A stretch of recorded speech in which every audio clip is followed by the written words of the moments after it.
ክፍል 9 ጣቶቹ ቆንጆ ነኝ ወይስ አይደለሁም የሚል ጥያቄ ድንገት አምሮዬ ውስጥ ብልጭ ያለው ልክ የዛሬ ዓመት አካባቢ ነበር። እስከዛሬም በየቀኑ በየሰዓቱ ጥያቄው በውስጤ ያቃጭላል። አንዳንዴ እንደውም የሆነ ሰው ጠርቼ ለመሆኑ ቆንጆ ነኝ ወይስ አይደለሁም ብዬ መጠየቅ ያምረኛል። የራሴን ፊት ማየት ናፍቄያለሁ። የራሴን ፈገግታ፣ የራሴን ጥርሶች፣ የራሴን ከናፍርት፣ የራሴን አይኖችና አፍንጫ፣ ብቻ መልኬን ማየት ክፉኛ ፈልጌያለሁ። በጣም ፈልጌያለሁ። አንዳንዴ ፊቴን ሳስበው የተጨማደደ ቆዳ ብነካው ለእጄ እንደ ቆረቆንዳ የሚሻክር ከንፈርና ግራ ጉንጬ ላይ የሚያዳልጥ ስፋቱ ስሙን የሚያህል ጠባሳ የሚኖረው ይመስለኛል። ግን በቀኝ እጄ ጣቶች ፊቴን ስዳስሰው የሚያጋጥመኝ ሌላ ነው። እንደተባዘተ ጥጥ የሚለሰልስ ቆዳ። የቆዳዬ ልስላሴ ለራሴም ይደንቀኛል። የፊቴ ቆዳ የኔ አይመስለኝም። እጄ የሌላ ሰው ፊት ላይ ያረፈ ነው የሚመስለኝ። ታዲያ ከራሴ ቆዳ ጋር በፍቅር የወደኩት ይመስለኛል። ደጋግሜ የቀኝ እጄ መዳፍ ጉንጮቼ ላይ በቀስታ አንሸራትተዋለሁ። ጣፋጭ ደስታ እንደ ማር በውስጤ ሲፈስ ይሰማኛል። ጣቶቼ ምላስ ሆነው የቆዳዬን ወለላ የቀመሱት አይነት። የአይኔን ሽፋሽፍት፣ የቅንድቤን ለስላሳ ጸጉር በጣቶቼ ስዳስሳቸው የሚሰማኝ ሐሴት ወደር የለውም።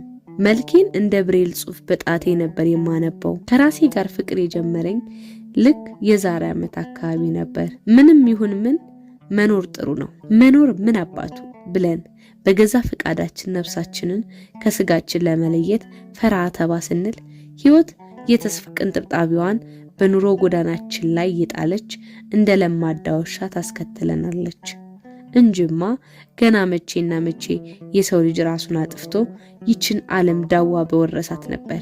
መኖር ትልቅ ሱስ ነው። ይሄው ወፈ ሰማይ የኑሮ ሱሰኛ የእድሜ ሲጋራውን ለኩሶ የመኖር ሱሱን ሊያሳርፍ በአፍና በአፍንጫው ተስፋን ይሟገታል። አዲስ ዛሬን ወደ ውስጡ እየሳበ የተቃጠለ ትላንቱን ወደ ውጪ ተነፍሰዋል። ለዚያ ይሆን እንዴ አየሩ ነበር የሚሸተው የሚበዛው?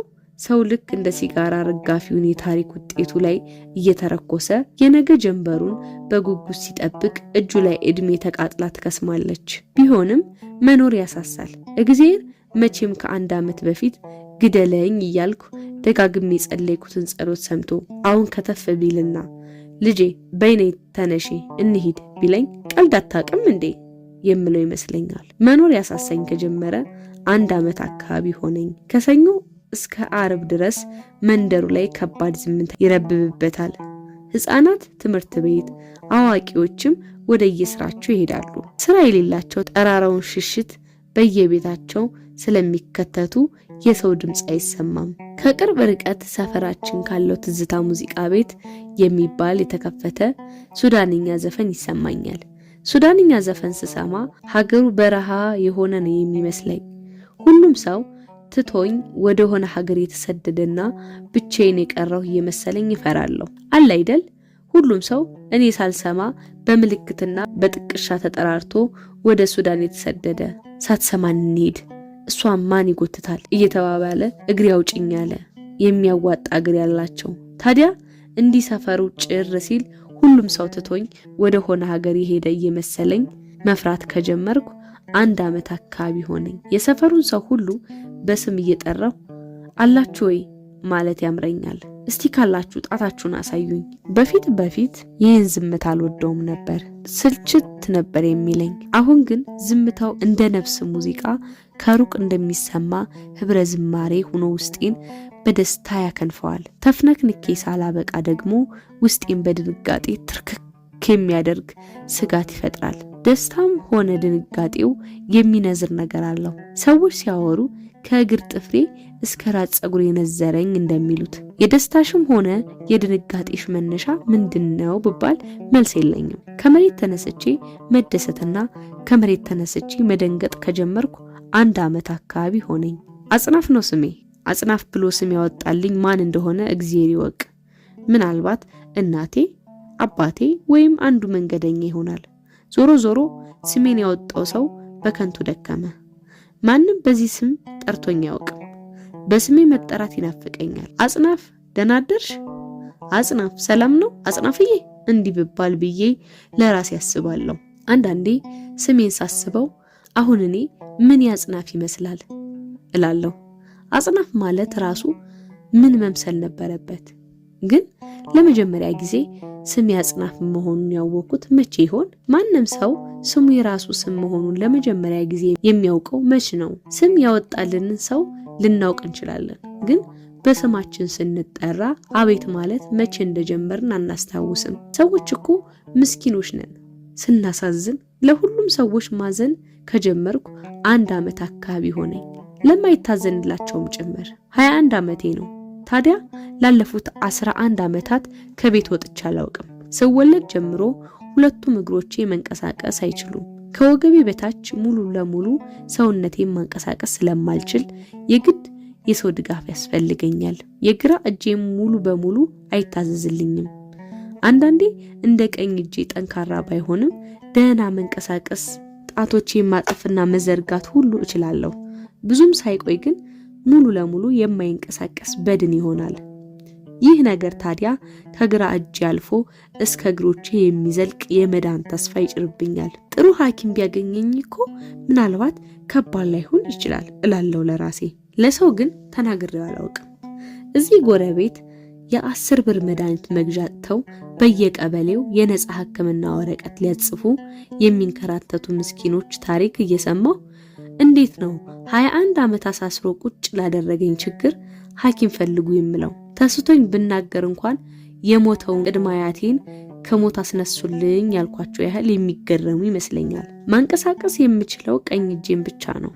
ቀኝ እጄ ሁሉም ነገሬ ነው።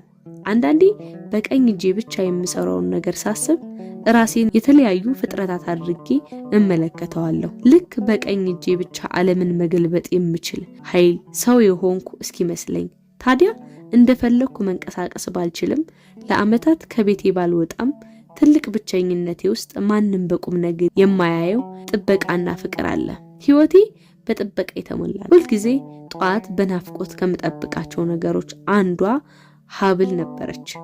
ሀብል የኔ ቆንጆ ሁልጊዜ ጧት ወደ 3 ሰዓት አካባቢ ሰበር ሰካ እያለች እቤታችን የምትመጣ የጎረቤት ድመት ናት። ባልቴቷን ልክ እንደሌላ ታልፋቸውና በቀጥታ ወደ እኔ ትመጣለች። አንገቷን ልክ እንደ ሀብል የሚከብ ጥቁር መስመር ስላላት ነበር ሀብል ያልኳት። ትመጣና ዘላ ጉልበቴ ላይ ትወጣለች።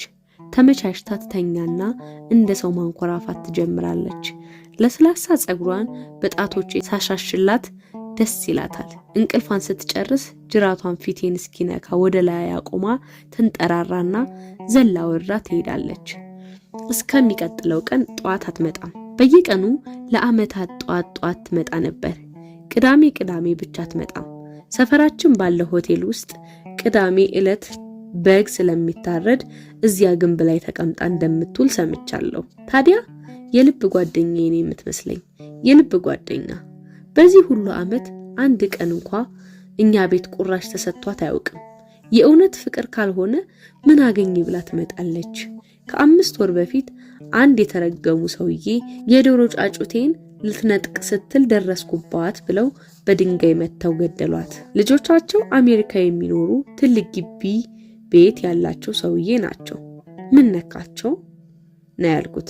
ከዚያ በፊት ልጆቻቸው ለዘመድ አዝማድ ልከውላቸው የጠበባቸውን ልብስ አምጥተው እማ ሆይ ለልጅቱ ከሆናት ትሞክረው፣ ቆንጆ ልብስ ነው፣ ልጆቹ ጠቧቸው ነው እያሉ 1-2 ጊዜ ልብስ አምጥተውልኛል። ሀብልን እንደገድሏት ከሰማው በኋላ ግን ያመጡልኝን ልብስ አልለብስም ብዬ አመጽኩ። ማን ያየኛል? ያው ለራሴ ነው እንጂ። ምኝታዬ ላይ ተደፍቼ ብዙ ቀን አለቀስኩ። የሰፈሩ ሰው በሙሉ ተገላገልን፣ ሌባ ነበረች አለ። ሌባ እንደሚያጠፋ ሰው አሁን የበትረ እናት ጫጩት ስላባረረች ድመት ሌብነት እያጋነኑ የሚያወሩት በምን አፋቸው ነው? ልጃቸው በትረ ዶሮ ከነነፍሱ ሰርቆ የሚሸጥ ሌባ አይደል እንዴ? ሰፈሩ ሁሉ የሚያወራው ነው። ምንም አቅም ባይኖረኝም ጎረቤቱ አስጠላኝ። የሀብል ነገር እንዲሁ ሆኖ ቀረ። በዚህ ምድር ላይ ከአንዲት ምስኪን አብሮ አደግ ጎረቤታችን ውጭ የልቤን የማወራው ጓደኛ የለኝም። ኑሮኝም አያውቅም። ቤተሰብ የለኝም። የምኖረው ከአንዲት እድሜያቸው ከገፋ መነኩሴ ጋር ነው። ያሳደጉኝ እሳቸው ናቸው። ጧትና ማታ መጸዳጃ ቤት የሚወስዱኝ፣ በሳምንት አንዴ ገላዬን የሚያጥቡኝና ልብስ እንድቀይር የሚረዱኝ ይቺው ሴት ናቸው። ሰው ላልወለደው ልጅ እንዴት ነው ይህን ሁሉ ዋጋ የሚከፍለው እያልኩ ሁልጊዜ አስባለሁ።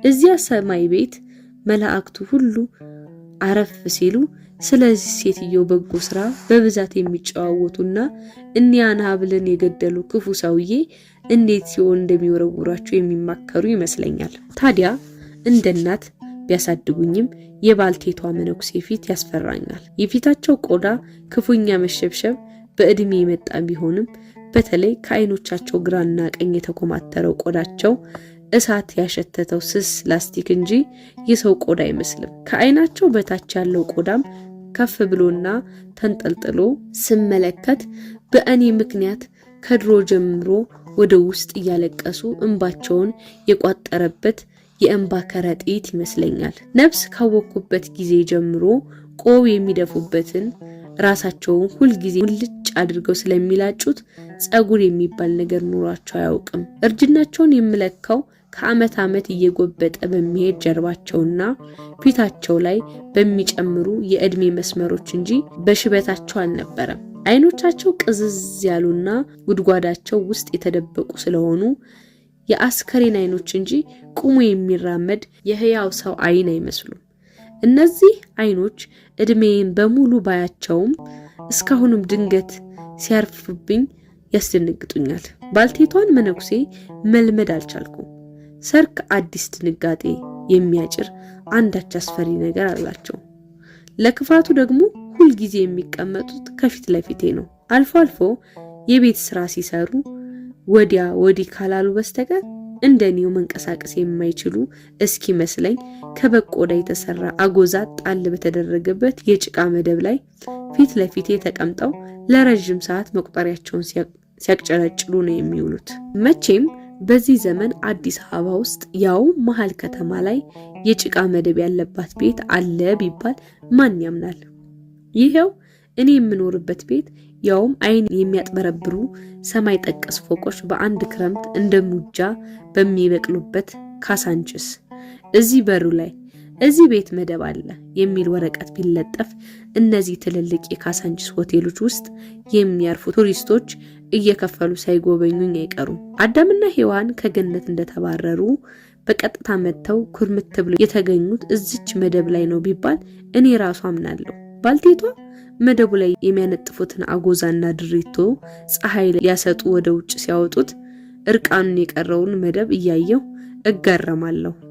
መደቡ ቢቆፈር 2 ሚሊዮን ዓመት እድሜ ያስቆጠረ የአንዲት አካል ጉዳተኛ ሴት አጽም የሚገኝና ምሁራን የጥንት ሰዎች ቆመው መራመድ አይችሉም ነበር የሚል ሳይንሳዊ ትንታኔ የሚሰጡ ይመስለኛል። መደቡ ስር እኔ የተቀበርኩና ከራሴ መቃብር አጠገብ ቆሜ የምጎበኝበት አይነት ቢቆፈር እኔ እዚህ ወንበር ላይ ሳይሆን እዚያ ስር የምገኝ እንጃ። መደቡ ይጨንቀኛል፣ ባልቴቷ ይጨንቁኛል። የሚያቅጨለጭለው የባልቴቷ መቁጠሪያ ድምጽ ምጽአትን በግድ የሚጠራ ጫጫታ ነው የሚመስለኝ። ቀቀቀቀቀቀ ቀጭ ቀጭ ቀጭጭጭ እንዴት ይሰለቻል! ሙሉ ቀን እንዲሁ ሲንቀጫቀጭ ነው የሚውለው። አንዳንዴ እንዲያውም በረጅም ጸሎታቸው እግዚአብሔር እኔ እንዲወስድላቸውና ነፃ እንዲያወጣቸው የሚለምኑ እየመሰለኝ እባክህ የዚችን ምስኪን ሴትዮ ጸሎት ስማና ወደዛ ገላግለኝ እያልኩ በጸሎት ላግዛቸው ሞክራለሁ።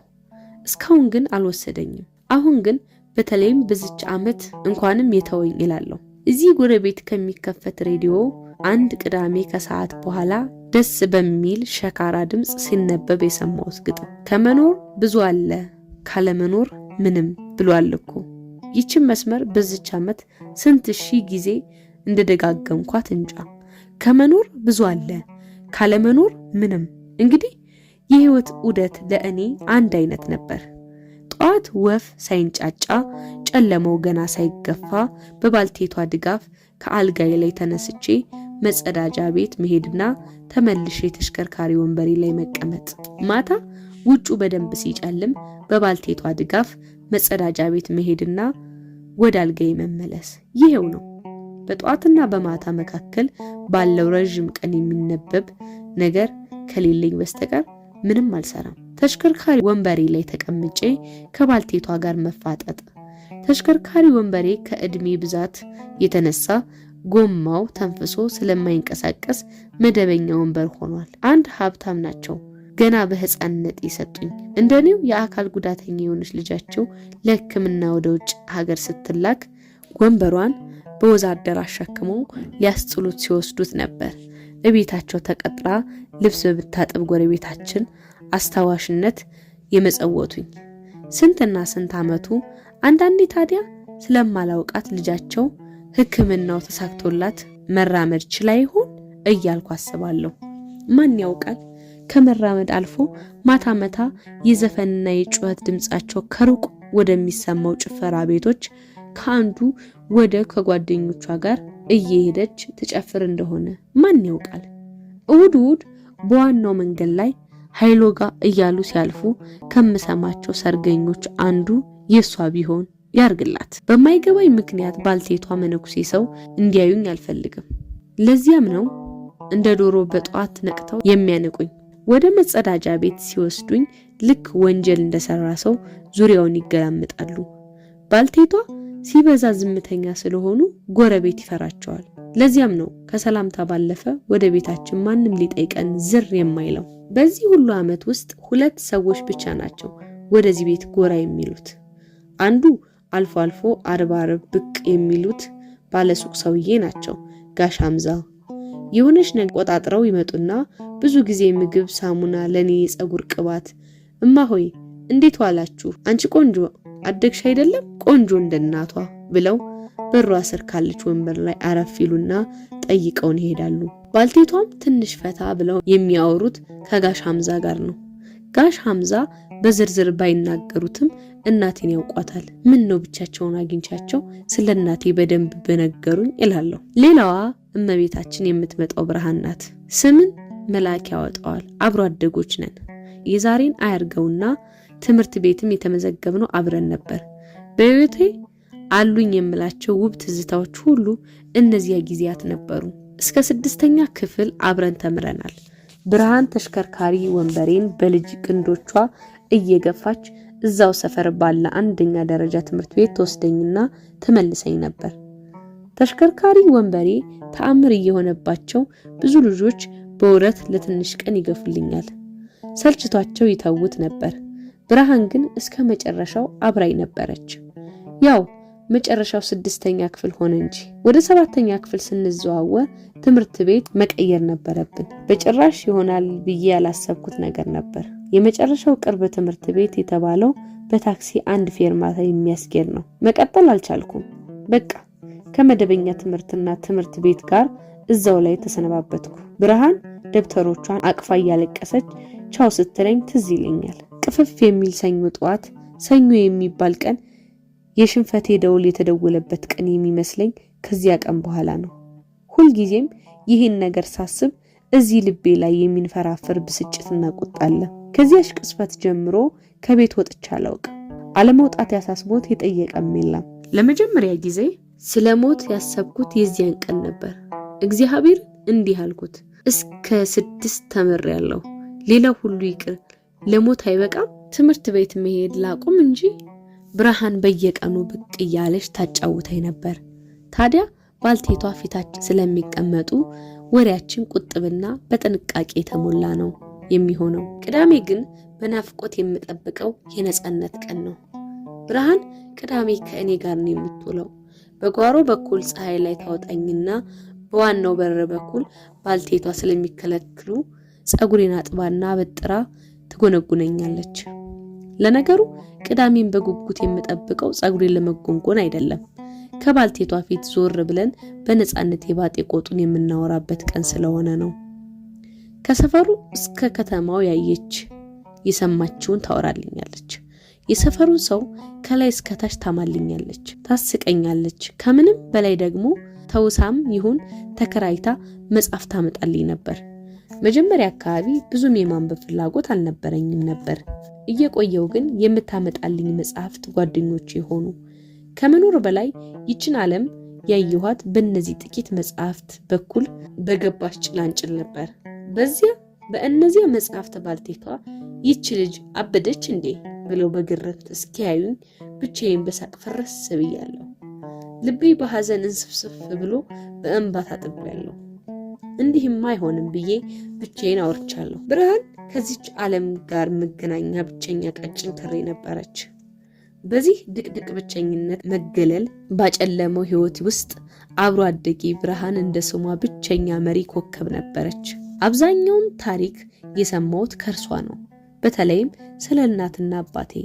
መቼስ ሰው ሆኖ እናትና አባት የሌለው የለም። እኔም እናትና አባት ነበረኝ አሉ። ሁለቱም አላውቃቸውም። የእግዚአብሔር ፎቶ እንኳን የላቸውም።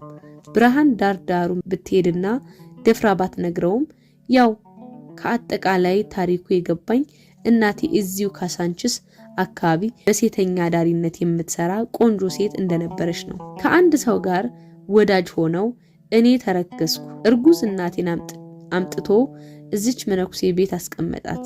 ሰውየው እናቴን ተከራይቶ ያስቀመጣት አሊያም ከመነኩሴዋ ጋር ዝምድና ወይም ትውውቅ ይኖራቸው እንጃ። ሴትየዋ እንደሆኑ ስለዚህ ጉዳይ አንዲት ቃል አይተነፍሱ። ይሄው ነገራቸው ያበሳጨኛል። ቢነግሩኝ ምን ይሆናሉ? ስለኔ ታሪክ ቢነግሩኝ እግዚአብሔር ይቆጣል? ለምን ይቆጣል? እሱ ራሱ ከዘፍጥረት ጀምሮ የነገረን ሰዎች አፈጣጠርን ማወቅ ቢጠቅመን አይደል?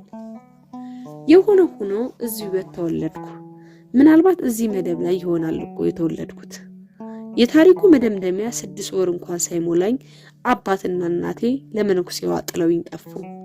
ከዚያን ጊዜ ጀምሮ አየኋቸው ያለ የለም። ይህችው ሴት ካለ ዕዳቸው አሳደጉኝ። አንዳንዴ እንደ ሰው ከአባትና ከእናት የተወለዱ ሳይሆን ከነተሽከርካሪ ወንበሬ ከሰማይ ሰማያት ድንገት ዱብ ያልኩ ይመስለኛል። እስከ ቅርብ ጊዜ ድረስ ተስፋ ነበረኝ። እናቴ ወይም አባቴ ወይም ሁለቱም ድንገት መጥተው እግሬ ስር ወድቀው ይቅርበይን፣ ጥለንሽ የጠፋ ነው ጠልተንሽ አይደለም እንደሚሉ ተስፋ ነበረኝ። ወደሆነ ሰፊ ቤት ወስደውኝ በጠፉባቸው ዓመታት ውስጥ ከተወለዱ እህትና ወንድሞቼ ጋር አብረን መኖር እንደምንጀምር በቁሜ ቃዥ ነበር። ተሽከርካሪ ወንበሬን እኔ ልክፋላት እኔ እየተባባሉ የሚጣሉ ብዙ እህትና ወንድሞች። እንዲያውም በህልሜ እናቴን አይቻታለሁ። ታዲያ መልኳን አላየሁትም፣ እጇን ብቻ ነው ያየሁት። ቀይ ጥፍር ቀለም የተቀቡ ረዣዥም ጠይም ጣቶች በበር በኩል ብቅ ብሎ የተመለሰ መዳፏን እጄን ተከትሎ የሸተተኝ የተቀባችው ሽቶ ነበር። ህልም አሽትቻለሁ አይባልም እንጂ እኔ ህልም አሽትቻለሁ።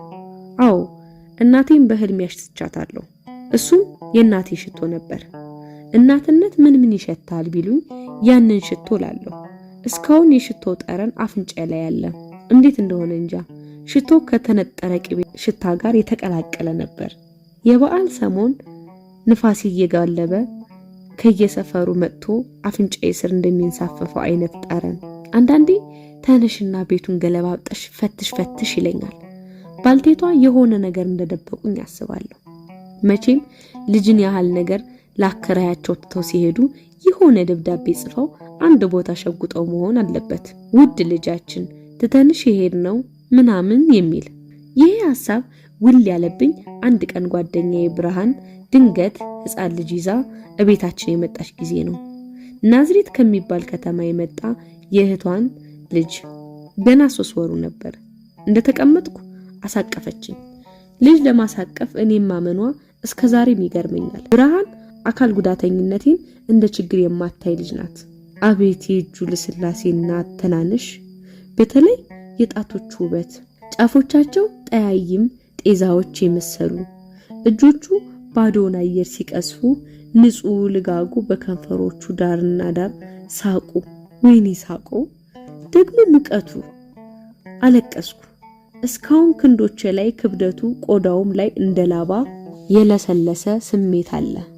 በዚህች ዓለም ላይ አይደለምና የራስ ልጅ የማያውቁትን የሰው ልጅ ሕፃን ልጅ እንኳን ጥሎ ለመሄድ ከዓለም ከራሷ የገዘፈ ምክንያት አሊያም ከሰው ልጅ ስብዕና የተለየ አጋንንታዊ ባህሪ ይጠይቃል። በጭራሽ የሚቻል ነገር አይመስለኝም። የዚያን ቀን ተአምር ይሁን አልያም የማላውቀው ሳይንስ ብቻ ለማንም ያልተናገርኩት አንድ ነገር ሆኖ ነበር። ለረጅም ጊዜ የማይንቀሳቀስና ስነካው እንኳ ምንም ስሜት የማይሰማኝ የነበረ ግራ እጄ ከላይ ከትከሻዬ ጀምሮ እስከ ጥፍሮቼ ነዝሮኝ ነበር።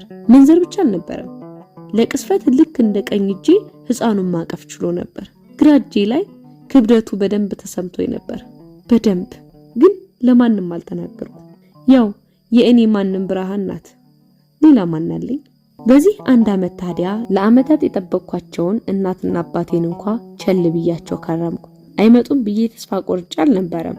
ከአእምሮዬ ውስጥ ለአመታት የቆየውን ጥበቃ ገፍትሮ ውስጤ ላይ ጥበቃ ነግሶ እንጂ ለጥበቃ የፈጠረኝ ልጅ ከጥበቃ ወደ ሌላ ጥበቃ። አይኖቼ እንደወትሮ ላንብብባችሁ ብላቸው እምቢ ብለው በሩ ላይ መንከራተት ከጀመሩ አመት ሆናቸው። አይኔን ባርገበግብ እንኳ ከመብረቅ ብልጭታ በፈጠነ ቅስፈት የሚያመልጠኝ መስለኝ በንቃት የምጠብቀው ትንፋሽ የሚያሳጣ ነገር ነበር የገጠመኝ። ጥበቃዬ እንግዳ ነው። ለሰው ቢነግሩት የማይገባ በኔ ውስጥ ብቻ እንደ እግዚአብሔር ጣት ብቅ ብሎ ዓለሜን የቀያየረ የግራ እጅ መዳፍ ነበር። ጥበቃዬ ሙሉ ቀን አይኔ በር ላይ ተተክሎ የሚውለው ያንን እጅ ለማየት ነበር። ስለ እጆች ጉዳይ መዳፍ አንባቢ ከኔ በላይ ያውቃለው ቢል መታበይ ነው እስክል ድንገት አይኖቼ ሰዎችን ከድምጽና መልካቸው በላይ በመዳፋቸው መለየትን ከተካኑ አመት አለፋቸው። ይህን ማን ያምናል? እዚህ ሰፈር አንድ መንግስት የገነባው የህዝብ መጸዳጃ ቤት አለ።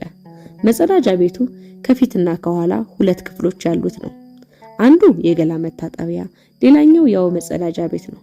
6 ይሁኑ 7 የሰፈሩ ቤተሰቦች በጋራ ይጠቀሙበታል። አንዳንዶቹ ቤታቸውን አከራይተው ስለሚኖሩ ያው ተከራዮችም የሚጠቀሙት እዚያው ነው። ሁሉም የየራሱ ቁልፍ ቢኖረውም ቁልፉ ከጠፋባቸው በሚል የሻወሩና የመጸዳጃ ቤቱ 2 ቁልፎች አማካኝ በሆነ ቦታ ላይ ይቀመጣል። እንግዲህ ይሄ አማካኝ ቦታ የኛ ቤት ነበር።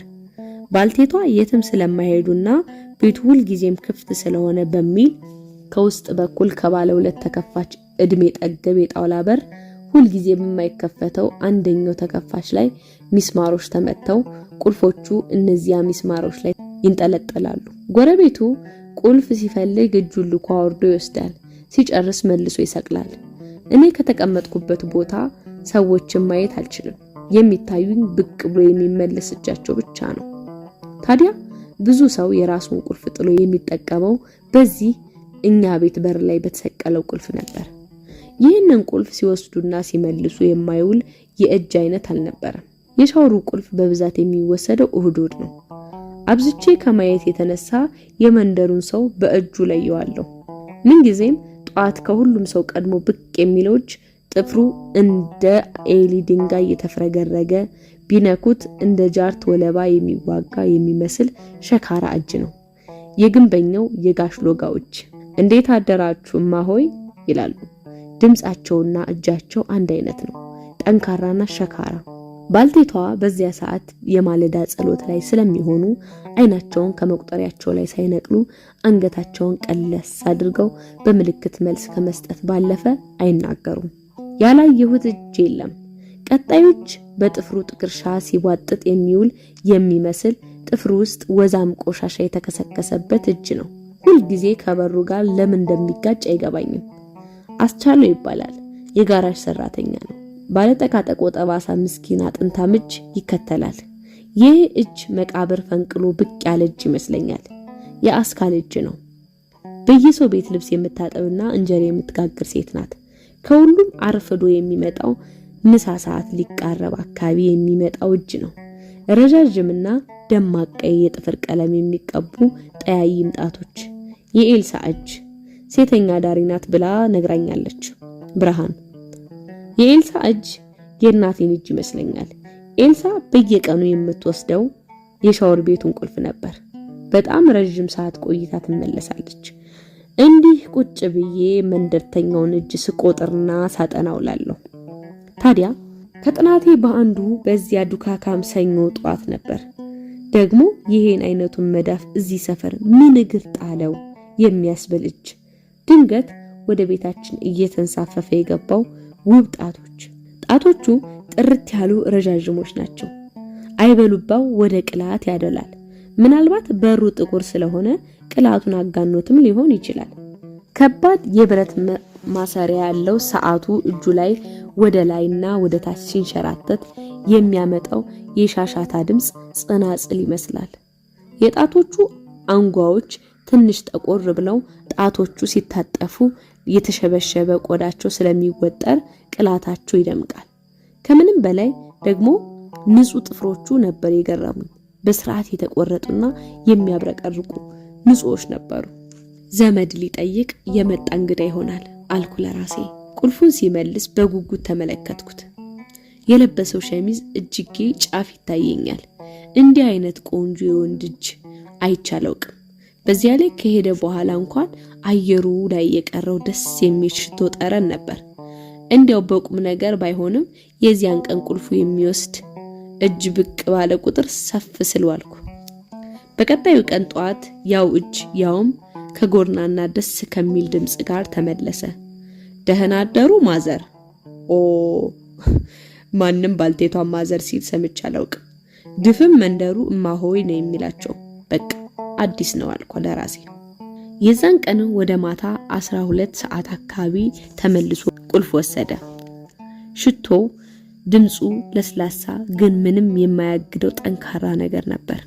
ቆይቶ አንድ አዲስ እዚያው ሰፈር ተከራይቶ የገባ የባንክ ሰራተኛ መሆኑን በወሬ ብርሃን ነገረችኝ። ከዚያ ጊዜ ጀምሮ ይሄው 1 ዓመት ነፍሴ በራሷ ህልም እየተንሳፈፈች ራሷን እዚህ መዳፍ ላይ አስቀምጣ ትባዝናለች። በየመሃሉ ምን ነካኝ እያልኩ በኋላ ነው ስሙን ያወቅኩት።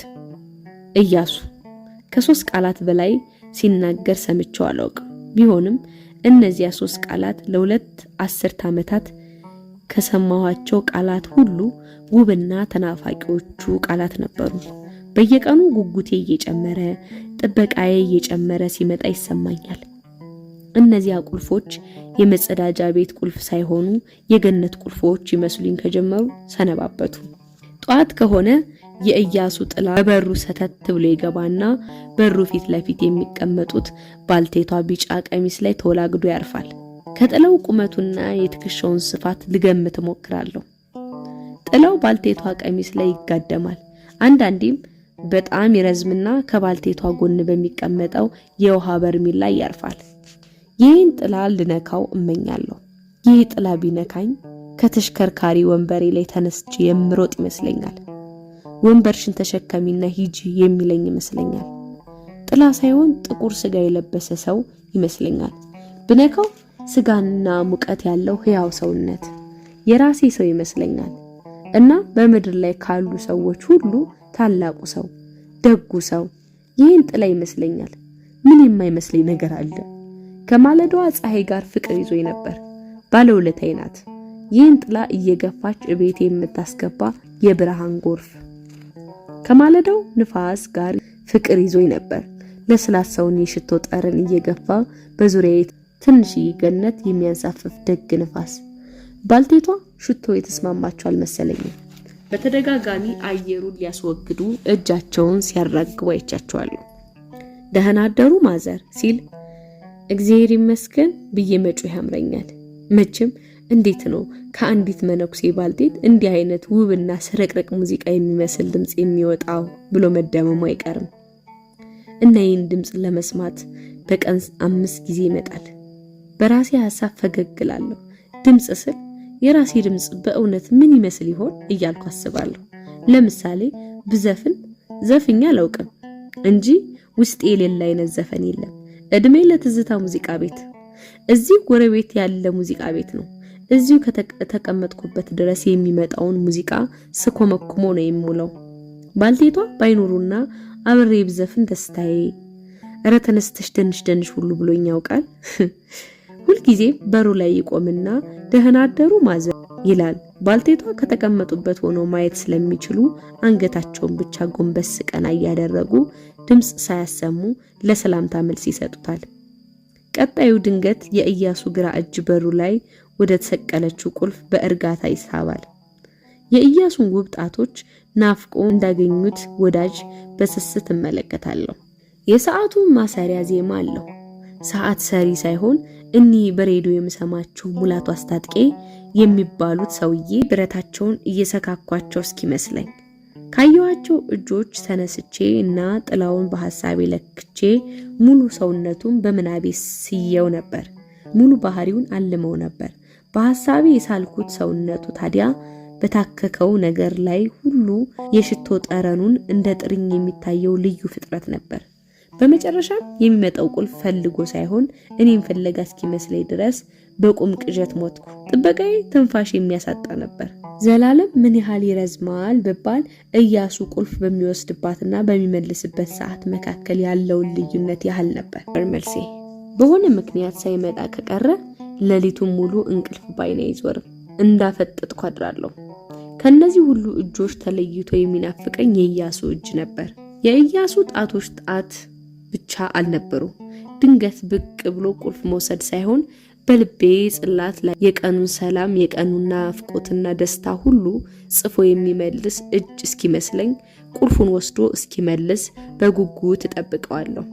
ሁልጊዜ ቁልፉን ሲሰቅል በወደቀበትና ሊያነሳ ወደ ቤት በገባ እያልኩ ክፉኛ እመኛለሁ። እንደዚህ የሚያደርጉ ጎረቤቶች አሉ። ለምሳሌ የኤልሳን ፊት ለመጀመሪያ ጊዜ ያየሁት ቁልፉን ሰቀልኩ ብላ ሚስማሩን ስታ የወደቀባት ጊዜ ነበር። የኤልሳን እንቅልፍ የተጫነውና ሊፕስቲኩ፣ ኩሉ እና ሜካፑ ተደበላልቆ ጸጉሯ ምንጭርጭር ብሎ አስፈሪና በእንቅልፍ ማጣት ያኮፈኮፈ ፊቷን ለመጀመሪያ ጊዜ ያየሁት እንደዚያ ነበር። የጣቶቿን ውበት አይቼ እንደዚያ አይነት ፊት ለማየት ፈጽሞ አልጠበቅኩም ነበር። ውስጤ እንዴት እንዳዘነ።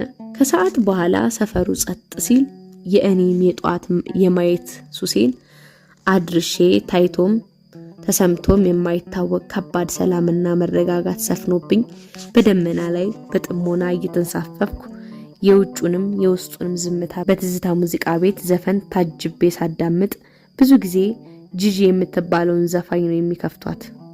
ድንገት አልቅሽ አልቅሽ ይለኛል። ወዲያው የቤታችነት ስሜት ጎትቶ ከተሳፈርኩበት ደመና ላይ ያወርድና ወዳለውበት ትርክምክም ያለ ቤት ላይ ይጥለኛል። አይኖችን ስጨፍን ምን ነው እንቅልፍሽ መጣ እንዴ ይሉኛል ባልቴቷ። ይጨንቀኛል። ምንም ማድረግ የማልችል ደካማ ፍጥረት እንደሆንኩ አስባለሁ። ከትዝታ ሙዚቃ ቤት የተከፈተ አንድ ለዛ ቢስ ዘፋኝ ላይሽ አልቻልኩም ይላል። ለምን በእግሩ ወዳለችበት ቦታ አይሄድም? ሩቅ አገር ብትሆንም ለምን ዝም ብሎ መራመድ አይጀምርም? እዚህ እግርና እጁን አጣጥፎ ከማላዘን ቢያንስ ለምን ወደሷ እየሄደ መንገድ ላይ አይሞትም? ከጎረቤት ሬዲዮ አንዱ በየመሃሉ የሚል ሰውዬ ምንትሱ በወቅቱ መፈጸም ስላልተቻለ ይላል። ከቤታችን በላይ ያለው የቤተክርስቲያን ሰባኪ እንዲህና እንዲያ ካልሆናችሁ የእግዚአብሔርን መንግስት ማየት አትችሉም ይላል። ሁሉም እንቅፋት፣ ሁሉም አለመቻል አለበት። ሁሉም የሰለለ አቅም ማድረግ የማይችል ወደፊት የማያራምድ ሽባ መንፈስ አለው። ታዲያ ከዚህ ሁሉ የመንፈስ ስንኩልነት የተለየ አካል ጉዳተኝነት ምን ለውጥ አለው? ፖሊስ ወንጀለኛውን ሊይዘው ባለመቻሉ የሚል ዜና ከጎረቤት ሬዲዮ እሰማለሁ። ፖሊሱ ለምን አልቻለም? ፖሊሱ ከወገቡ በታች መንቀሳቀስ የማይችል አካል ጉዳተኛ ነው። ልማቱ በተያዘለት ጊዜ መጠናቀቅ ስላልቻለ ይላሉ። ልማቱን የሚሰሩት ሰዎች ግራ እጃቸውን ጨምሮ ማንቀሳቀስ አይችሉም። ሀገሪቱ ላለፉት ዓመታት ከድህነት አዘቅት መውጣት ስላልቻለች ይላሉ። ሀገሪቱ ራሷ የኔ ቢጤ ናት። ይህ ሁሉ አለመቻል ከየት መጣ? ከዚህ ሁሉ አለመቻል በኋላ ተመስገን ይላል ህዝቡ። ካመሰገነ ለምን ያማርራል? ካማረረ ለምን ያመሰግናል? መራመድ ብችል ብዬ እመኛለሁ እና ሁሉ ነገር እንጫንጨኛል። ከዚህችም ኑሮ ላይ ከቤቴ ሳልወጣ ከሰው ሳልገናኝ ልቤ ክፉኛ የሚጠላቸው ሰዎች አሉ። ሰው ቢሰማ ደግሞ ምን አገናኝቶሽ እንደሚል አውቃለሁ። የመጀመሪያው ችግር እኮ ይሄ ምን አገናኝቶሽ የሚባል ነገር ነው። እግሮቼ ባይራመዱም የህይወት ወንዝ እንደ ቆሻሻ ወደ ጎን ተፍቶኝ ጉዞውን አይቀጥልም። እኔም ማንም ወንዙ ውስጥ ነኝ። ከህይወት በረከትም ይሁን መርገምት የድርሻዬን ለመውሰድ ቢያንስ በምኞት እሻማለሁ። በዚህ ሽሚያ መሸነፍ አለ፣ መቅደም አለ። ማንም መቅደምን ይወዳል። እንኳን እንዲህ በለየላሉ እንድወዳደር ተደርጌ ይቅርና እኩል እድል ቢሰጠንም ማንም በመበለጥ የሚደሰት ያለ አይመስለኝም። ሮዛ የምትባል የጎረቤት ልጅ አለች። መልኩንም ድፍረቱም አትረፍርፎ የሰጣት ባለፈች ባገደመች ቁጥር የሚያቅጨለጭል ሳቋ ሰፈሩን የሚሞላ ችግሯ ያየሁት አይለፈኝ የምትል መሆኗ ነው። ለእኔ እንኳን መጥፎ ልጅ አልነበረችም። የሰፈሩ ጎረምሳ ከላይ እስከታች የሚያሸረግድላት ልጅ ናት። እንኳን ሰፈሩ ውስጥ ሊኖር የገባ ወንድ እግር የጣለው መንገደኛም ከሮዛ ጋር ጓደኛ ለመሆን ሰዓት አይፈጅበትም ይባላል። ተጫዋች ናት ይላሉ። ሳቂታ የሰፈሩ ህፃናት ገና ብቅ ስትል ሮዚ መጣች እያሉ ይንጋጋሉ። ከረሚላ ከቦርሳው አይጠፋም። አስለምዳቸው። በዚያ ላይ እድሜ ውጪ ሀገር ለሚኖሩ ዘመዶቿ የምትለብሳቸው ልብሶች ከራሱ አልፎ ስንቷን የጎረቤት ወጣት በተውሶ አድምቋል። ያ ድመት ገዳይ አያቷ ለሷ የጠበባትን አምጥቶ ለኔ ሲሰጠኝ ኑሯል። ታዲያ ይቺ ሮዛ ከኢያሱ ጋር አጉል እየተቀራረበች መሆኑን ብርሃን ነገረችኝ። ለኢያሱ ያለኝን ስሜት ተረድቶ ሳይሆን እንዲሁ ከሐሜቶቻችን በአንዱ ሐሜት ውስጥ ሮዛን ስንቦጭቅ ነው የነገረችኝ። ሮዛ ይህን ባንክ የሚሰራ ልጅ አይኗን ጥላብታለች ስትል ልቤ በስለት የሰነጠቁት ያህል ሲከፈል ቢሰማኝም ልክ እንዳላወቀ የቱን ልጅ ነው የምትይው አልኩ። ኢያሱን በቃ ስታዩ እንዴት እንደሚቆላት ብርሃን በሮዛ ትንሽ እንደምትቀናባት ባውቅም እንግዲህ እሱ ከፈለጋት አልኩ። እሱቴ ፊትም አይሰጣት እሷ ናት እንጂ ሻማ እንዳየ የእሳት ራት የምትዞረው። ብዙ ማውራት አልፈለኩም። ውስጤ ግን ሮዛን ጠምዶ ያዛት። አያቷ በምድር ላይ የመወዳትን ብቸኛ ድመት ገደሉ። እሷ የቀረ ተስፋዬን ልታጨልም። ይሄው ምን አይነት የተረገመ ቤተሰብ ነው! በእግዚአብሔር ንጭንጭ አደረገኝ። የካሳንቺስ ትርምስ ሳይፈልግ እየመጣ ጆሮዬን ይጠልዘዋል። ስልል ያለ ለማኝ ድምጽ አካሌን አጥቼ ይላል። አካል ማጣት ብርቅ ነው። አካልህንም ባታጣ መለመንህ አይቀርም። ሀገሪቱ ራሷ ነጋጠባ እርዳታ የምትለምነው አንድ አካል ሳይጎላት አይደል? ልዋጭ ባለ ልዋጭ በእነዚህ የመጸዳጃ ቤት ቁልፎች እግር ትለውጠኛለህ። ቀላል ቁልፎች እንዳይመስሉህ የገነት ቁልፎች ናቸው። ከፈለግ ሲኦልንም ይከፍታሉ። ለመሆኑ ከእኔና ከሮዛን ማንኛችን እናምራለን? ይሄን ለማወቅ ቢያንስ መስታወት ያስፈልጋል። ማንም አያምንም። መልኬን በመስታወት ከተመለከትኩት አመታት አልፈዋል። ለመጨረሻ ጊዜ መልኬን ያየሁት ከ6 ዓመት በፊት አንድ ድርጅት እርዳታ ይሰጣል ተብሎ የወሰዱኝ ጊዜ ነበር። ከዚያ ውጪ ስለ ራሴ መልክ ያለኝ መረጃ ብርሃን ጸጉሬን ጉንጉና ቆንጆ ሆንሽ ስትለኝ ብቻ ነው። ድፍንፍን ያለ አድናቆት። ምን ነው ቆንጆ? አንዳንዴ ፊቴን ሳስበው የተጨማደደ ቆዳ ብነካው ለእጄ እንደ ቆረቆንዳ የሚሻክር ከንፈርና ግራ ጉንጬ ላይ የሚያዳልጥ ስፋቱ ስሙን የሚያህል ጠባሳ የሚኖር ይመስለኛል።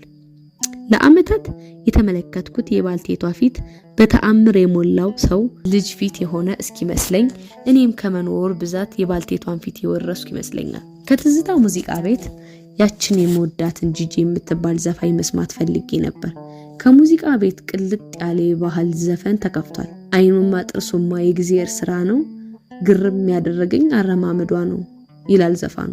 ብሽቅ ሰው እንዴት ዜማ ሰርቶ ግጥም ጽፎ አንዲት እጅ እግሯ ተሳስሮ ጉድጓድ ውስጥ የተቀመጠች ልጅ ለማሸሞር እዚህ ድረስ ይመጣል። ከዘፋኝ እስከ እግዚአብሔር ተመሰክሮ ያመጸብኝ እስኪመስለኝ ድረስ ብቸኝነት ውስጥ ገብቶ አንሰፈሰፈኝ። ራሴ በውስጤ መስፈን ጀመርኩ። ምን አለ ባልቴቷ ወጣ ቢሉልኝና ጮክ ብዬ በዘፈንኩ።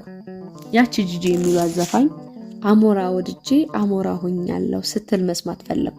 ሰው መሆን አልቻልኩም ብርቄን ሰው ወድጄ ስትል መስማት ፈለኩ። እህቴ ትመስለኛለች።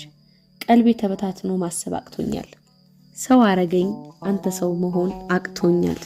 ሁል ጊዜ ስለሚከፍቷት ነው መሰለኝ እንዲያው ተሽከርካሪ ወንበሬ ላይ ተቀምጣ እዚያ ሙዚቃ ቤት ውስጥ የምትዘፍን ይመስለኛል። ብስጭትና ቁጣ ውስጥ የሞላው። አንዳንዴ ብርሃን ለምን የመንደሬ ወሬ እያመጣች ትነግረኛለች ብዬ በብርሃን ተበሳጨውባት። የዚያን ቀን ማታ ኢያሱ ቁልፍ ሊወስድ ሲመጣ እጁን እያየው በእናት ኢያሱ አልኩ በውስጤ። በእናት ምን? በእናት ትንሽ ቆይ፣ በእናት ሮዛ ከምትባል አለሌ ራቅ፣ በእናትህ ምን? ለራሴም አልገባኝም። አልቅሽ ሲለኝ አደረ። ከቅዳሜ ጀምሮ እስከ ሰኞ ምግብ የሚባል በአፍ ያልዞረ።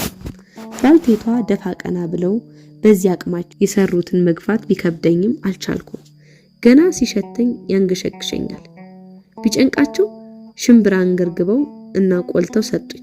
እንደመናኝ እሷን እየቆረጠምኩ ይችን ሮዛ የምትባል ልጅ ገላግልልኝ ብዬ ጸለይኩ። ባይታይም እንባዬን ወደ ላይ አረጨው። ከምንም በላይ የሚያበሳጨው ግን በየቀኑ ምን እየተፈጠረ እንደሆነ መስማት አለመቻሌ ነበር። ያን ያህል ትልቅ ጉዳይ ባይሆንም የሚረብሸኝ ነገር ይፈጠራል። አንድ ሮብ ቀን ጧት ኢያሱ እንደ ልማዱ መጥቶ ቁልፍ ወሰደ። መጀመሪያ አላስተዋልኩም ነበር። ቁልፉን ሳይመልስ በመቆየቱ ነው ድንገት አይኔ ባዶዋ የቁልፍ መስቀያ ላይ ያረፈው። የወሰደው የሻወሩን ቁልፍ ነበር። የሻወር ቁልፍ ወስዶ አያውቅም። የት እንደሚታጠብ እንጃ። ያውም በሮቡ ቀን፣ ያውም በጧቱ የሻወር ቁልፍ ባውጣ ባወርድ አልመጣልሻለኝ። ሮብ ጧት የሻወር ቁልፍ የምትወስደው ኤልሳ ብቻ ነች። ወንዶች ጋር አድራ ስለምትመጣ ቀን ላይ ብርሃን ልትጠይቀኝ ብቅ ስትል ብርሃን በእናትሽ ቶሎ ቶሎ ነይ አልኳት። ልመና ነበር ውስጤ። ደህና ነሽ አለችኝ። ግራ ገብቷት ዝም አልኩ። በዚያው ሰሞን አንድ የሚያሳዝነኝ ነገር ተፈጠረ። ሰፈሩ ካለወትሮ ለሁለት ጭር ሲል ግራ ገብቶኝ ማንን በጠየቅኩ ስል ብርሃን መጣች። ምንድነው ሰፈሩ ጭር አለ አልኳት። ትዝታ ሙዚቃ ቤት እኮ ተዘጋ። ተዘጋ ማለት በቃ ተዘጋ። አንድ ሀብታም ገዝቶት ነው አሉ። ዘመናዊ ልኳንዳ ቤት ሊከፍትበት ነው ይባላል አለች። ባልቴቷ ድንገት ተመስገን አሉ። ብርሃንም ከጩኸት አረፍን አለች። እኔ ግን አዘንኩ። ሰው ሰፈር ማለት እትብት መቅበሪያ መሬት ይመስለዋል። ሰፈር ማለት ጎልቶ የሚታይ ምልክት የሚሆን ህንጻና አደባባይ ምናምን ይመስለዋል። ሰፈር ማለት አብሮ ቡና የሚጠጣ ጎረቤት ይመስለዋል። ሰፈር ማለት ታሪክ ይመስለዋል። ይህ ሁሉ የሰፈር ስንክሳር እንደ ባልቴቷ መቁጠሪያ ተደርድሮ በድምጽ ክር ላይ የተሰካ ጠጠር ነበር። ለእኔ አንድ ድምጽ ሲጎድል ይህ ሁሉ የሚበተን ትቢያ ነው። ያሳደጉኝን ድምጾች ሸጧቸው። እነዚያ ውብ ድምጾች፣ ነፍሴን የሚነኩ ዜማዎች ተሰደዱ። በተለይ የጂጂ ነገር አንጀቴን በላው። እየገፋ አውጥተው መንገድ ላይ የጣሏት ያህል አመመኝ። በዝምታ ውስጥ የውስጤን ጥበቃ ሳስተምም መስከረም ወር የምስራች ይዞ መጣ። ሮዛ ዩኒቨርሲቲ ገባሽ ተባለ። ራሴ እንኳን ብገባ እንዲህ መደሰቴ እንጃ። እግዚአብሔር ማዘኔን አይቶ እንደ ጥርስ ነቅሎ ይወረወራልኝ ነበር የመሰለኝ። እምነት ጎሎኝ እንጂ ደፍሬ ብጸልይ ይሄ እግሬም ተፈውሶ ተሽከርካሪ ወንበሬን ተሸክሜ በድፍን ካሳንችስ ሃሌሉያ እያልኩ ሳልዘል አልቀርም። በእንዲህ ያለው ቀን ነበር ቤተክርስቲያን ሄዶ እሰይ ስለቴ ሰመረ ማለት። ህዳር አጋማሹ ላይ ኢያሱ ድንገት ጠፋ። ለመጨረሻ ጊዜ እጁን ያየሁት አረብ ምሳ ሰዓት ላይ ነበር። በስራ ቀን እንዴት ምሳ ሰዓት ላይ ተገኘ እያልኩ በቀጣዩ ቀን አይን ባይ ሳይመጣ ቀረ። ማታ ጠበቅኩት፣ አልመጣም። ግራ ገባኝ። እንዳፈጠጥኩ አድሬ ጧት አይኔ እስኪፈዝ በሩ ላይ አፈጠጥኩ። የለም። እንደምንም ችዬ 3 ቀን ቆየሁ። ከዚያ በኋላ ግን አልቻልኩም። ያሰበችውን ታስብ ብዬ ብርሃን እንደመጣች ጠየቅኳት። ባንክ የሚሰራው ልጅ ሰሞኑን አላየሁትም፣ ማለቴ ቁልፍ ሲወስድ አልኳት። ምንም ሳይመስላት እኔ እንጃ አላስተዋልኩትም አለች። ለምን ታስተውለዋለች? አንድ ሳምንት ሙሉ ኢያሱን ባለማየት እንደ እብድ ሊያደርገኝ ቃቶኝ ነበር። ካለወትሮዬ ብርሃንን ወደ ውጪ ይዘሽኝ ውጪ፣ ብርድ አለኝ አልኳት። ባልቴቷ ተአምር ያወራው ይመስል ተመለከቱኝ። ግድ አልሰጠኝም። ከቤት ስወጣ ለምን እንደሚጨንቃቸው አላውቅም። ብርሃን በጓሮ በኩል አውጥታ ፀሐይ ላይ አስቀመጠች። በኋላ መጣሁ ብላ ወደ ቤቷ ሮጠች። ውጭ ስወጣ ትንሽ ቀለል አለኝ። ቢያንስ ትንሽም ቢሆን ኢያሱን ፍለጋ ወጥቻለሁ። ለምን ግማሽ እርምጃ አይሆንም? ሌላው ቢቀር የትም ሆኖ የሚሞቃትን ፀሐይ ሞቃለሁ። እየሞኩ ነው። የጋራ ፀሐይ እየተጋራን ነው። ውስጤ ክፉኛ በሐዘን ተመቶ ነበር። ደግሞ ያቺ ጂጂ ዝም ብላ ውስጤ ስትዘፍን ሰማታለሁ። አይኖቼን ጨፍኜ ሰማታለሁ። ሳላየው አላድርም አይነጋም ሌሊቱ፣ ሳላየው አላድርም አይነጋም ሌሊቱ፣ ጀንበሯን ቀድሜ ደርሳለሁ ቤቱ።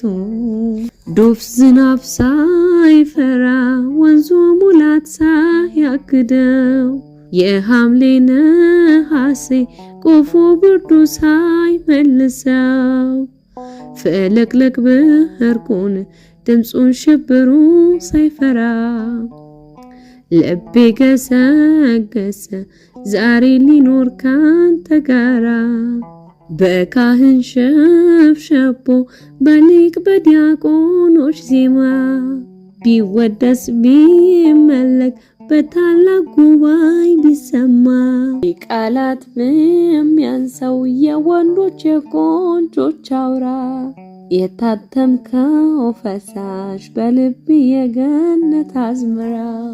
እንዲህ ወፎቹ ረገፉ ብላ ድንገት አስደነበረችኝ ብርሃን። ስትገባም አላየኋትም ነበር። ወዲያው ፊቷን አኮሳትራ ምን ሆነሻል አለችኝ። ምን ሆንኩ? እንባሽ እየፈሰሰ እኮ ነው። ኢያሱን ሳላየው ድፍን 15 ቀናት አለፉ። በ16ኛው ቀን ናውጂ ቁጭ ባልኩበት ቅዳሜ ማለዳ እንደ ራሴ መዳፍ የማውቀው የኢያሱ ጥላ በጧቱ ፀሐይ እየተገፋ በበራችን ገብቶ በባልቴቷ አፋ ላይ ሲያርፍ ተነስቼ ልሮጥ ምንም አልቀረኝ። ነፍሴ ስጋዬ ጠቧት ስትፈራገጥ ይሰማኛል። አንድ ነፍስ ሳይሆን ጎጆአቸው ውስጥ ተቀምጠው የእናታቸው መምጣት እንደሰሙ የወፍ ጫጩቶች የመሳሰሉ ብዙ ነፍሶች ውስጤ አፋቸውን ከፍተው እየተንጫጩ መሰለኝ። ደህና አደሩ ማዘር አንገታቸውን ቀለስ አደረጉ። ባልቴቷ ምን አለ ጮክ ብለው እግዚአብሔር ይመስገን ቢሉት፣ ምን ነው ጠፋ ቢሉት፣ ለአፍታ ቢያናግሩት እግዚአብሔር የት ሄድባቸዋል? ዘላለም በዙፋኑ ላይ ነው። ኢያሱ ግራ እጅ ወደ ቁልፉ ሲሳብ በጉጉት ተመለከትኩት። መብረቅ እንደ ቀስት ፍላጻ የሚወነጨፍ ጨረሮች የሚፈነጥቅ አዲስ የጋብቻ ቀለበት ጣቱ ላይ ተሰክቶ ነበር። ውስጤ ተናወጠ። አይኖቼን ጨፈንኩ። ወርቃማ ብርሃን የጨፈንኩትን አይን ሰርስሮ እንደ ጎርፍ ወደ ውስጤ ጎረፈ። አይኔን መልሼ ገለጥኩ። ለትንሽ ጊዜ ቢሆንም ነገር ጸጥ አለና ቀስ በቀስ የባልቴቷ መቁጠሪያ ቅጭልጭልጭልታ፣ የመኪናው ሩምባ፣ የሰዎች ድብልቅልቅ ጫጫታ፣ ካሳንችስ ራሷ በካሳንችስኛ ስታወራ ተራ በተራና በአንድ ላይ መስማት ጀመርኩ። አንድ ለማኝ የሰጡትን እንጃ ቄራ ድረስ በሚሰማ ድምጽ ጎረቤቶቻችንን ሲመርቅ ይሰማኛል። የሰው እጅ ከማየት ያድናችሁ አለ። ጮክ ብዬ አሜን አልኩ። ባልቴቷ ደንግጠው መቁጠሪያቸውን ከእጃቸው ላይ ሊጥሉት ነበር። አማተቡና በቅሬታ ተመለከቱኝ። ዝም ብዬ አየኋቸው። እንደ ወትሮ አይኔን አልሰበርኩም። የእርሳቸው አይን ወደ መቁጠሪያው ተመለሰ። የማቅለሽለሽ ስሜት ውስጤን ይነጠዋል። ንፋስ እየገፈ ያመጣው የሚጠበስ ስጋ ሽታ ያውደኛል። ትዝታ ሙዚቃስ ቤትን ዘግተው ከከፈቱት ስጋ ቤት ነበር ሽታው የሚመጣው። ሰሞኑን የሰፈሩን ጠረን ቀይሮታል። በኋላ ከብርሃን ስሰማ ኢያሱ አንዲት ምንትስ ከሚባል ውጭ ሀገር የመጣ ሴት ነው አሉ ያገባው። የሀገሩ ስም ጠፋኝ። የትስ ቢሄድም ምን ለውጥ አለው? እዚህ ሄደ ማለት እዚያ የለም ማለት ነው። ብዙ ሳይቆይ ኢያሱ ሰፈሩን ለቆ ሄደ። እነዚያው ጎስቋላና መሄጃ የሌላቸው የመንደር ውሾች ብቻ ቁልፉ ሲወስዱና ሲመልሱ ይውላሉ። ግድ አልነበረኝም። ዝም ብዬ የመለከተው የባልቴቷን እጆች ነበር። መቁጠሪያው ቀጭ ቀጭ ቀጭ ቀጭ ምን አለ ለአፍታ እንኳን አረፍ ብለው እንደ ባልቴቷ ታሪክ ቢያወሩ እላለሁ። እጃቸውን ሳላቋርጥ እመለከታለሁ። በተጨማደደ አስፈሪ ቆዳ የተሸፈኑና አጽማቸው የቀረ ጣቶች በፍጥነት የመቁጠሪያ ጠጠሮቹን ክሩ ላይ ያንሸራትቱታል። ደግሞ ፍጥነታቸው! እነዚህ ለአይን የማይሳቡ ጣቶች የመኖሬ ምክንያቶች ነበሩ። መነሻና መድረሻዬ በሐሳብ ቢሆን ጨረቃን ነክቼ ስመለስ ከስሬ በደግነት ተዘርግተው ከመከስከስ የሚታደጉ ደግ እጆች። ሌላ ምን ማረፊያ አለኝ? እነዚሁ ምስኪን መዳፎች ብቻ፣ እነዚሁ ጣቶች። ባልቴቷ አንድ መቁጠሪያ ቢፈልጉልኝ ከጎናቸው ቁጭ ብዬ ዓለሜን ከነፍጥረቷ ስረግም እውል ነበር። መቼስ ይሄ ትውልድ ማን ለምን እንዳስወነጨፈው ባልገባው የእርግማን ፍላጻ መሃል የሚኖር ነው። መቼስ ይሄ ትውልድ ማን ለምን እንዳስወነጨፈው ባልገባው የእርግማን ፍላጻ መሃል የሚኖር ነው።